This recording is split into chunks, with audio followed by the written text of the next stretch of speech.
Prisoners are often forgotten, and they're people that too often society, out of sight, out of mind, and I think there are better ways of dealing with their lives than just locking them up in a box.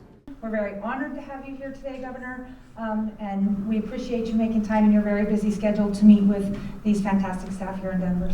My primary role here is just to, A, listen, but also, probably primarily, is to thank you. You have one of the hardest jobs in society.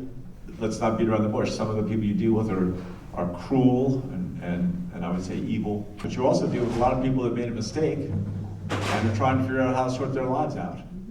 I always thought that one of my goals, one of my administration's goals should be to make Colorado one of the worst places you can commit a violent crime, but one of the best places to get a second chance.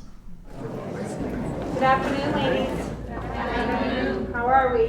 Good. Fantastic. Well, first of all, I'd like to thank you for being here. A lot of us feel forgotten in here.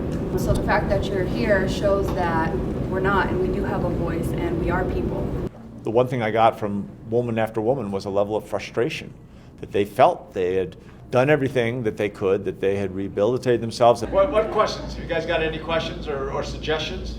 The ages of people coming in here are younger and younger, and the majority of them are stemming from abuse, mental health, and drug addiction. And I don't think there's very much effective treatment or mental health therapy that is happening, especially in women's prisons, around a lot of abuse that's suffered for the girls that come in here.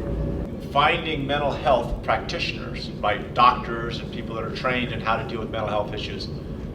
We can't find anybody to hire. I too am one of those people that believe that one day, through the system, that I will be allowed to leave this place, but I want to be able to also provide for myself and my grandchildren upon leaving. So often comes down to whether did you commit a violent crime. If there was violence involved in a crime, that's where it gets harder and harder. And the question is, how do we just find how much is enough, right? And once they've been in prison for 10 years or 20 years, we have over 20,000 people in prison in Colorado. We should have a better way of assessing their readiness. I think that's the challenge in our system, is to find how can we best decide and accurately really know when someone has rehabilitated themselves and is going to go out and be a constructive member of the society.